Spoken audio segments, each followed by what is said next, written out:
Hello, my dear friends. You're in the Military with Summary channel, and today we will discuss the situation in Ukraine on the 13th of November of 2025. Today we have a lot of very interesting updates, so let's start. And first we're going to discuss a very important statement made by Ukrainian authorities. Kiev has suspended peace talks with Russia, according to the Ukrainian Foreign Ministry. Peace talks between Russia and Ukraine have been suspended until at least the end of the year due to a lack of results, First Deputy Foreign Minister of Ukraine Sergei Kyslytsa. This year's talks ended without significant progress, so it was decided to suspend them, he noted. So as we understand, we are not going to see anything when talking about peaceful settlement of the conflict by the end of this year until something urgent happens. As you know, currently there is a very huge scandal, corruption scandal in Ukraine, and Zelensky, according to information we have, is involved to this process. So let's wait and see what is going to be next, but obviously the end of this year is going to be very hot and very interesting when talking about political things. Now let's discuss the situation on the ground, and first let's talk about the Zaporozhye direction, where the Russians continue their offensive operation in the direction of the city by the name of Huliaipole. As you can see, the map has been changed significantly in comparison with the previous day. So this is the situation by the end of the 12th of November of 2025. The Russians just approached the settlement of Rovnopolye, and the Russians just approached the settlement of Yablukova. And today we got report that the Russians managed to capture these territories. And as we discussed during the previous video, these territories were taken by Russians without almost any resistance from the Ukrainian side. And this is a very important and interesting situation because yet the Minister of Defense of the Russian Federation still hasn't confirmed this progress on the ground. So we believe that tomorrow or the day after tomorrow, the Minister of Defense of the Russian Federation will confirm Russian control over these territories, and most likely tomorrow we're gonna see additional video where we could see Russian soldiers raising flags across the villages of Rovnopolye and Yablukova. So now let's calculate the distance. According to this progress on the ground that was provided once again by pro-Ukrainian sources, the distance between possible edge positions of the armed force of the Russian Federation in the area of Rovnopolye and the city of Huliaipole is already less than 6 kilometers. So 505 kilometers and 710 meters, which is already nothing for Russians, which is already up to 4 or 5 days and Russians will enter the northeastern part of the city of Huliaipole. But military experts are saying that Russians most likely are not going to attack in this direction. Most likely the Russians will continue offensive operation both in the western direction, like this, towards the settlement of Varvarovka, and of course Russians will try to shorten the distance with the city of Huliaipole itself. So there are, as you can see, water reservoirs and something like a water barrier between the northern part of the city of Huliaipole and the settlement of Zatisha. So we are talking about this line, and we believe that most likely Russians of course will try to shorten the distance to this territory and to capture this area, because if Russians can capture these territories, Ukrainians will not be able to restore control over them due to this gap, due to these fields and open air. But the most important attack would take place in the direction of the R85 road, so this one. So the Russians will try to cut this supply road with the purpose to reduce the logistical capabilities of the armed forces of Ukraine. But another important thing is that the Russians have already cut this road R85. The Russians cut this road further in the northern direction in the area of the settlement by the name of Danilovka. We discussed this situation during the previous video, and during the day we received a video, and also the Minister of Defense of the Russian Federation confirmed Russian control over the territory. So in this video that was published by the Russian sources, we can see how exactly the Russians were fighting for this small village. As a result of clashes, the settlement was completely captured by the armed forces of the Russian Federation, and in the final part of this video we can see 3 episodes how Russians were raising their flags across the settlement. So based on this video and based on the report of the Minister of Defense of the Russian Federation, operation that was published today, we adjusted the map, we adjusted the settlement of Danilovka completely in Russian favor. So this is the situation by the end of the 12th of November of 2025, and this is the situation by the end of the 13th of November of 2025. The Russians managed to cut the settlement, and the Russians captured the settlement, and the Russians also cut the R85 road, this one. So the Ukrainians used to use this road between the city of Pokrovsky and Huliaipole for supply purposes, but now we see that Ukrainians are no longer able to do this. So now we believe that Russians most likely will continue offensive operation from the settlement of Danilovka in the direction of Nechaevka and Radisne. Then Russians will move further in the direction of Novozaporizhzhia, then further in the direction of Dobropolye, then further in the direction of Varvarovka, and then Russians will answer the city of Huliaipole from the north. So we believe that during November of 2025 and first part of December, first decade of December of 2025, the Russians would be completely concentrated on taking under control these territories. And then most likely in the final part, in the second part of December, the battle for the city of Huliaipole will begin. But according to Russians and according to their doctrine and their probably specific probably part of their warfare, we believe that they of course will try to establish complete control over the city of Huliaipole before 2026 comes. So this is the situation. We see that Ukrainians' defense line collapsed completely without any chances to be restored.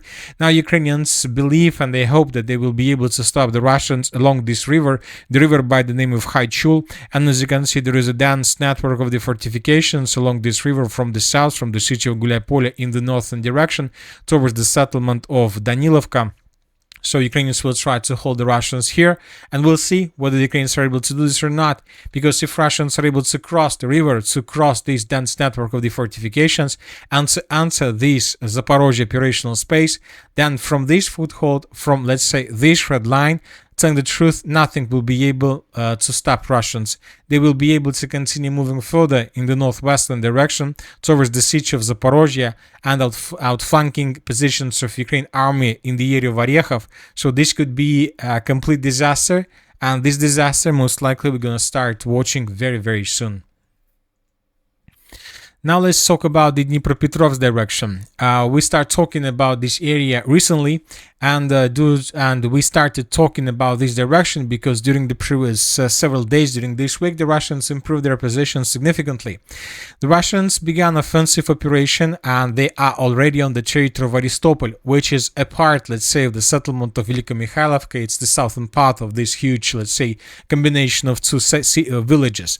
The Russians captured this territory. This information was confirmed by neutral mappers, and obviously when Russians finish the battle for Huliaipole, they will try to cross the river of Volcha, and they will try to capture Velikomikhailovka as well. So this is a very important, let's say, offensive operation. At the same time, during the previous days, the Russians intensified their attempts to capture and to attack in the direction of the settlement of Gavrilovka. Several mappers reported that during the previous 12 hours, the Russians improved their position significantly and they captured these forests to the west of Ivanovka. So now we can see that it seems that Russians are tasked to establish complete control over the villages of Ivanovka, Gavrilovka, and Velikomikhailovka. And these three villages are located on the Ukrainian side of the river of Volcha. And from these positions, the Russians have very good chances to continue offensive operation further deep inside of the Dnipropetrovsk region. And when talking about these two arrows, they are moving in the same direction towards the settlement by the name of Pavlograd. So telling the truth, we might call this direction not as the Dnipropetrovsk direction. We believe that this is already the beginning of the Pavlograd direction. So yes, the city of Pavlograd is very far from the edge Russian positions, but telling the truth, it seems that according to the current situation of Ukraine, it seems that it's just a matter of several months when Russians will get to the city of Pavlograd and will begin the blockade of this area. Now let's move further and let's discuss the situation in the Pokrovsk direction. During the previous 24 hours, the map has been updated significantly. So this is the situation by the end of the 13th of November. This is the situation by the end of the 12th of November. The Russians managed to turn into the gray zone the up to 20-25% of the settlement of Mirnograd. This information was provided by neutral mappers, which means that the Russians are already in the city limits and are trying to force the Ukrainians and the Ukraine army, or those who managed to survive, to move and to concentrate themselves somewhere along this area. And then Russians will start talks, will start negotiations. They will provide, of course, Ukrainians opportunity and chance to surrender. I'm not sure whether the Ukrainians are going to accept this or not. They still believe that Ukrainians, Syrsky, will be able to break through Russian defense around in the area of Rodinska and to make a corridor for evacuation. But we see that this hope is getting to nowhere. Furthermore, we got during the previous 24 hours a very interesting and very important video published by pro-Russian sources.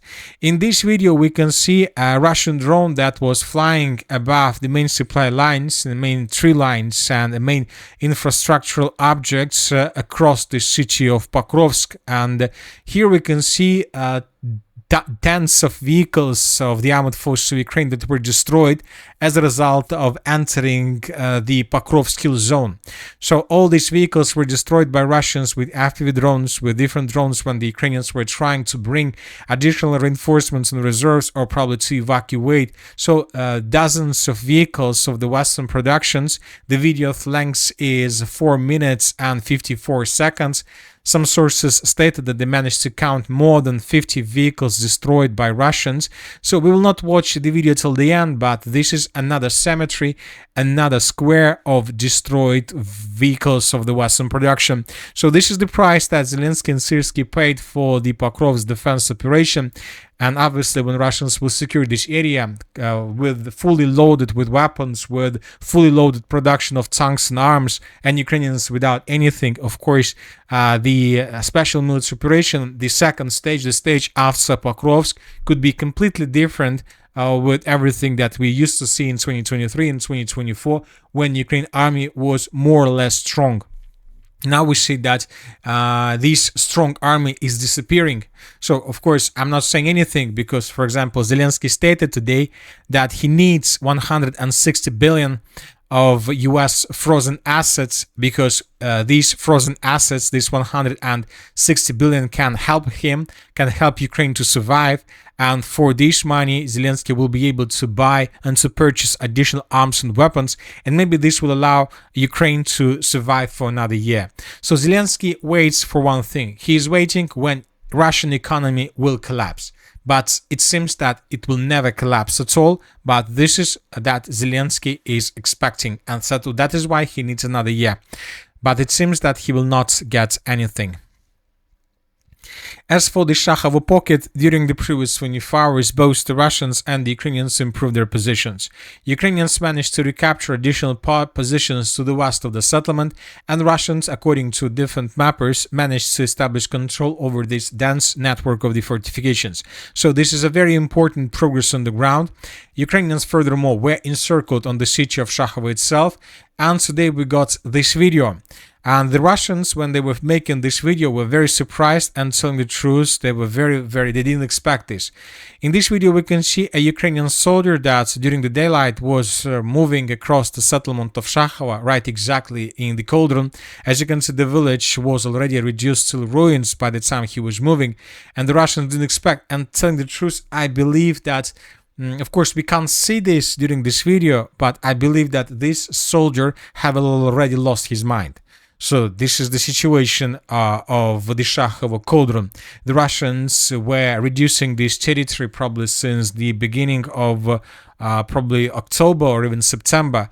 And lots of soldiers are there without any supply and support, completely cut from the mainland under 24 hours, 7 day a week, let's say, strikes with artillery and so on. So anybody can lost a mind. So something like this is happening here.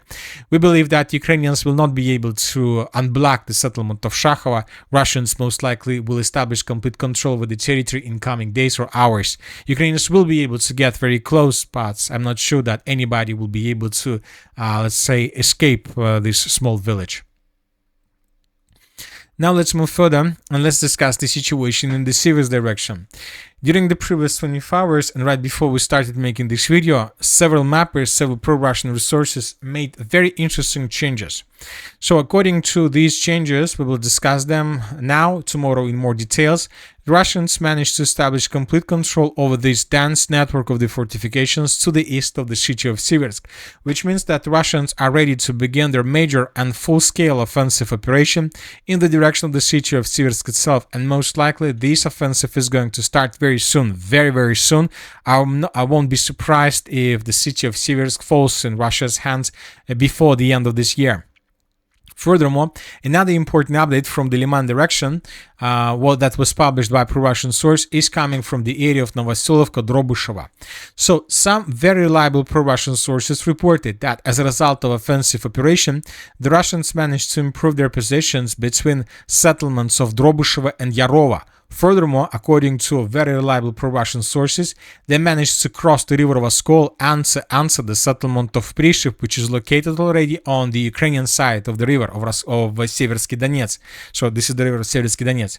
So as for now, we are waiting for additional clarifications, but if this information is correct, it seems that the situation for the Slavyansk, the city of Slavyansk and Kramatorsk, is much worse than the situation that we can find in the open source. As for the city of Kupiansk, during the previous 24 hours, no changes have been recorded. The only thing we have is lots of videos published of how Russians were attacking and destroying vehicles and the tanks of the armored forces of Ukraine in the area of the pontoon bridge, in the area of the only place where Ukrainians can escape the Kupiansk cauldron. So 3 episodes of destroyed Ukrainian vehicles. Now let's discuss the situation in the northeastern part of the Kharkiv region. Today, the Minister of Defense of the Russian Federation and the Group of Forces North stated that as a result of clashes, the settlement of Sinelnika was captured by Russians. So this is the situation by the end of the 12th of November of 2025, and this is the situation by the end of the 13th of November of 2025. As you can see, the Russians secured the area, and now the Russians are able to advance further, of course, in the southern direction, and it seems that the settlement of Vilcha, the Russians are going to start fighting for this territory in coming days. And when and if Russians are able to capture this territory, everybody understand that most likely Russians then will continue advancing further along T-2104 road with the purpose to take under complete control the settlement of Bielye Kolodys. If Ukrainians lose the settlement of Bielye Kolodys, then the Russian northeastern Kharkiv offensive operation will get completely different, probably understanding and completely different situation. And that's it for today. Military Summary channel reminds to condemn any violence in the world. Thank you for watching. Subscribe to my channel, put your likes, join my Patreon, and have a good day. Bye bye.